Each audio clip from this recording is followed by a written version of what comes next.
Tuna somo kutoka Kiongozi Kalenda, alisoma lakini tafundisha kuhusu habari ya sadaka. Neno kwenye Kiongozi Kalenda ni Luka 13 mstari wa kwanza hadi ule wa 9. Luka 13 mstari wa kwanza hadi ule wa 9. Luka 13:1 hadi 9 panasomeka hivi: na wakati huo walikuwapo watu waliompasha habari ya Wagalilaya, wale ambao Pilato alichanganya damu yao na dhabihu zao. Akawajibu akawaambia, je, mwadhani ya kwamba Wagalilaya hao waliokuwa wenye dhambi kuliko Wagalilaya wote hata wakapatwa mambo hayo? Nawaambia sivyo, lakini tusipotubu ninyi nyote mtaangamia vivyo hivyo. Au wale 18 walioangukiwa na mnara huko Siloamu ukawaua, mwadhani ya kwamba wao walikuwa wakosaji kuliko watu wote waliokaa Yerusalemu? Nawaambia sivyo, lakini msipotubu ninyi nyote mtaangamia vivyo hivyo. Akanena mfano huu: mtu mmoja alikuwa na mtini umepandwa katika shamba lake na mzabibu, akaenda akitafuta matunda juu yake asipate.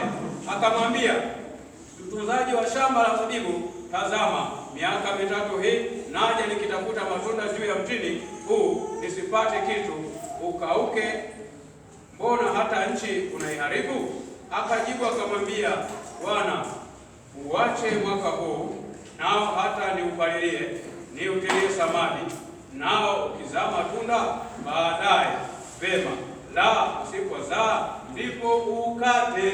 Haleluya, haleluya, na Bwana alibarikiwe. Tunaosikia wamekufa, wameangamia kwa sababu ya ajali au katika nchi mbalimbali ambazo kuna vita kama huko Gaza, usipigiwa na dhambi kuliko wewe. Haleluya. Neno linasema na wewe jitathmini, usipotubu utaangamia, na wewe utakufa kama walivyokufa au wengine nao waona. Haleluya, haleluya. Kwa mkazo wa somo la leo la Kiongozi Kalenda, tuwe watu wadogo, si wote ni wenye dhambi. Hakuna mtakatifu hapa. So wengine wanapenda kutazama kwa darubini sisi aina gani, kusema fulani ana dhambi. Yule mzee wamempa uzee, kwa nini ana dhambi? Huyu kiongozi hivi wamempa hivi, ana dhambi. Wewe una darubini, darubini ni Mungu. Haleluya. Ndio maana tunataka kujitakasa kila wakati, kila sekunde tunahitaji kujitakasa mbele za Mungu. Jina la Bwana libarikiwe. Haleluya. Amen. Asante. Sasa kwa siku ya leo tena ni somo lingine ambalo linahusu hazina yako ilipo ndipo na moyo wako utakapokuwapo. Injili kama ilivyo kama Mathayo Mtakatifu sura ya 6 nisome mstari mmoja wa 21. Injili kama ilivyo na Mathayo Mtakatifu sura ya 6 mstari wa 21. Panasomeka namna hii: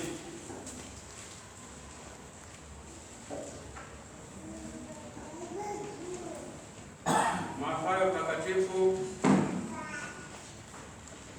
sura ya 6 mstari wa 21.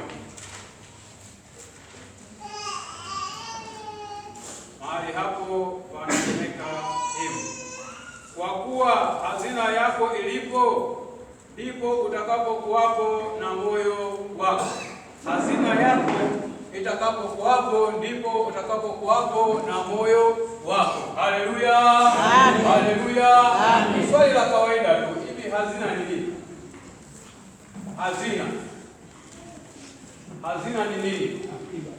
Akiba. Kwa unapoenda kuweka benki fedha yako, maana unaenda kuweka akiba. Au unapokuwa na kihenge, kama watu wasaoko na vihenge vya kutunza mahindi, ni akiba wakati wa hali, wakati wa njaa. Hata serikali yetu inajaribu kutengeneza sehemu mbalimbali kwa ajili ya kutunza akiba ya mazao ya mahindi, wajenga maghala makubwa katika mikoa mbalimbali, ili baadaye tunapotokea njaa waweze kutokea chakula tuweze kula. Haleluya. Kwa kumbe Biblia inasema hazina utakapokuwepo, kwa maana ya kwamba sadaka yako unayotoa ni hazina. Iwe ni sadaka ya zaka, iwe ni shukurani, iwe ni ujenzi, iwe si michango mbalimbali, ni hazina yako unaitunza, baadaye utaitumia. Na wengine wameshaanza kuitumia hapa duniani. Haleluya. Haleluya. Jina la Bwana libarikiwe. Amen. Nasemaje? Msa mbinguni kwa ni kusifu tu na kuabudu na kula wala nini. Kwenye hazina haiwezi kukaa tu bila matumizi. Kwa Mungu hawezi kutuambia hazina yako ilipo ndipo na moyo wako utakapo nini? Utakapokuwa. Kwa hiyo kumbe kutakuwepo na matumizi mbinguni. Nikutahadharishe. Leo ukashindia kule ndizi za kuchoma tu na maji. Kwa sababu hazina yako haisomi, huwezi ukachukua kingi ili uweze kutumia. Wakati tunapiga pilau, maji safi nini? Haleluya. Haleluya. Hazina yako ilipo sina matumizi na kuwepo. Kwa lazima ujiandae. Hazina yako kwa Mungu inataka isomeke, lakini mwingine anatoa ili mradi sadaka. Anakuja hapa asema akusopa usopa. Anaona kama anatupa. Haleluya. Lakini ukitoa kwa kumaanisha, unaambiwa sadaka moja inaitwa zaka. Ukitoa kwa kumaanisha, unaweza kumdai Mungu chochote unachotaka akakujibu. Lakini watu wengi kwenye zaka tunaiba. Kwa sahau kupata hizo baraka za Mungu. Hata kama uliibiwa kitu, umetoa zaka uaminifu, kwa Mungu, mimi nimetoa zaka sijakuibia hata shilingi 10. Tazama hiki nimeibiwa, shughulika mwenyewe. Kile kitu unashangaa kikaletwa nyumbani ndio unashangaa. Nini? Wewe ni mwaminifu mbele za Mungu. Ndio maana sema zaka yake mmemwibia na hataki mtu aibe. Na ukiiba au ukikopa zaka utarejesha na riba juu. Kwa hiyo hii ni kodi ya Mungu, yaani lazima sio ombi. Na zaka anatoa mtu aina yoyote, unayesali na asiyesali. Ndio maana wengine ambao hawasali wapekwa kwa mitaa ya watu wengine, lakini wengine tumeona washuhudia wanaleta zaka zao ndani ya makanisa lakini hawasali. Haleluya. Haleluya. Kwa zaka ni fungu muhimu sana katika kumtolea Mungu. Hazina yako ilipo, ndipo na moyo wako utakapokuwa. Unatoa sadaka za ujenzi. Unatoa sadaka za nini? Zote hizo ni hazina yako inatunza mbinguni. Haleluya. Vingine vyote anasema utatunza duniani hapa vitaharibika, wapo nondo, wapo wevi wataharibu. Lakini duniani mbinguni haviharibiwi. Haleluya. Jina la Bwana libarikiwe. Amen. Neno la Bwana libarikiwe. Amen. Ndio makofi kwa ajili ya Bwana. Kwa sadaka yako unayotoa ni kitu au fedha unayotoa au mali yako unayotoa. Hiyo ndio inaitwa sadaka. Hiyo ni sadaka. Unapotegemea kutoa sadaka yako, unategemea kukutana na thawabu kutoka kwa Mungu. Unategemea kukutana na baraka kutoka kwa Mungu. Hautoi ili mradi. Sadaka ni kwa unyenyekevu. Sasa mgeni anakuja tu sadaka yake ameshika mkono wa kushoto, akifika hapa yeye hana habari. Huyo anaenda. Kwa kama umemlazimisha fulani, unampa Mungu kwa dharau. Hauna unyenyekevu wote kutolea Mungu. Inatakiwa kuwa na heshima hapo mtolea. Haleluya. Na sadaka yako usitoe tu mradi, iseme maneno. Iwe ni ndogo, iwe ni kubwa. Mungu, mimi nahitaji hiki kwa kizazi chako, nahitaji hiki kwa watoto wangu, nahitaji hiki kwa wajukuu wangu. Tuseme tunasikia tunapokea, ndio tunapokea. Pokea malori, amina baba. Malori hata uwanja wa kupaki bajaji huna, malori utabaki wapi?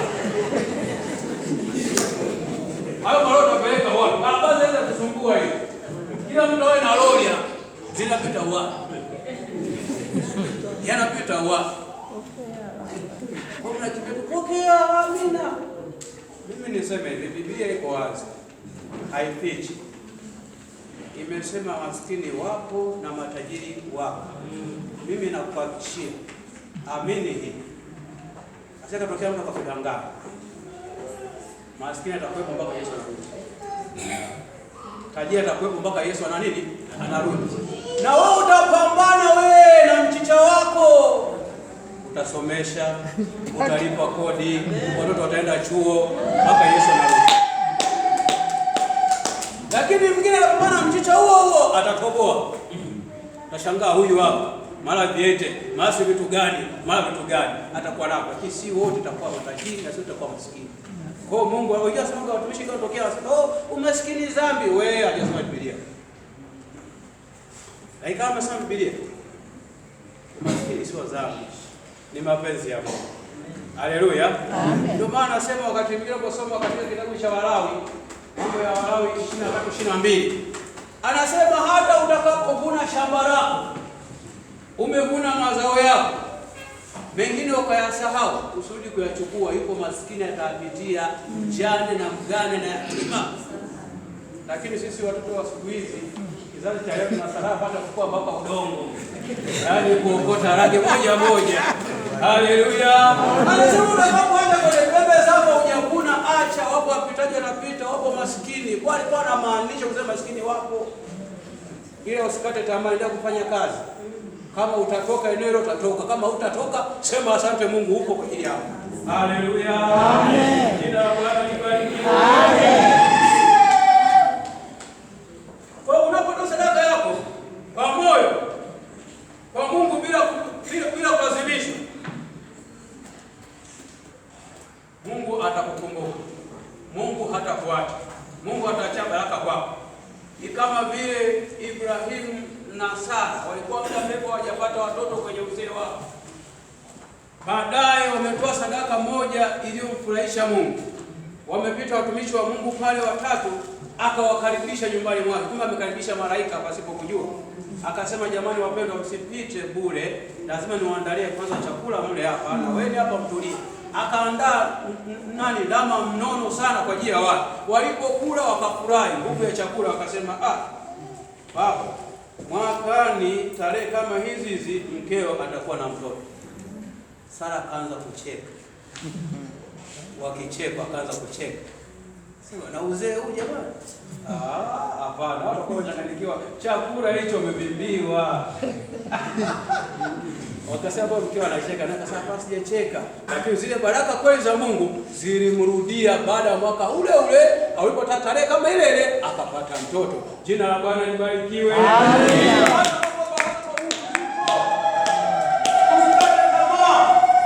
Uchumi mgumu usikate tamaa. Magonjwa unayo ndio, lakini bado unapumua, unatembea, mshukuru Mungu. Amina. Wengine wameshindwa, wamelala vitanda miaka 15 hapa. Haje inuka. Lakini wewe mguu wako unachemea hivyo unatembea unaenda. Sema asante Mungu. Asante kwa makusudi yako. Siku ya siku Mungu unaweza kuondoa ugonjwa. Lakini usikate tamaa. Wengine tuna pressure zipo tunayo miaka 15, miaka 40 unayo tu pressure. Lakini mzee pressure siku hii hayupo. Anaondoka. Kwa tunakia sababu ya Mungu asante kwa kumtolea sadaka zetu. Niko hai Mungu, niko uzima. Bajaji zinapinduka mara ngapi? Magari yanapinduka mara ngapi hapo? Wewe upo. Kwa tunakia sababu ya Mungu asante. Mungu asante, wewe ni Ebeneza, hakuna mpinzani zaidi yako. Kwa ambacho umenipa hiki naeleza kichache kusema Mungu asante na kushukuru utunzia watoto wangu. Haleluya. Jina la Bwana libarikiwe. Amen. Mungu ni mwema kwetu jamani. Kwa usije ukajiona jinsi ulivyo ukafikiri kwa akili za kwako, no. Kuna wazazi wengine wao wanajisahau kabisa. Wengine mpaka wanaanza kujitaka. Wengine wanaanza kujitazama mambo ya dunia kuliko ya Mungu. Amesomesha mtoto wake anaanza kujivuna, unaona? Amesomesha huyo kwanza engineer. Huyu mwingine ni bani ziwa. Huyu mwingine akitaka. Amesahau kuja kuleta sadaka mbele ya madhabahu ya Mungu. Asante, si kwa uwezo wako, kwa uwezo wako. Kuna mtumishi mmoja msomaji kwa daktari, kwa akafanikiwa, akasema tunaye au daktari. Kwa akafanikiwa. Akawa sasa mtu wangu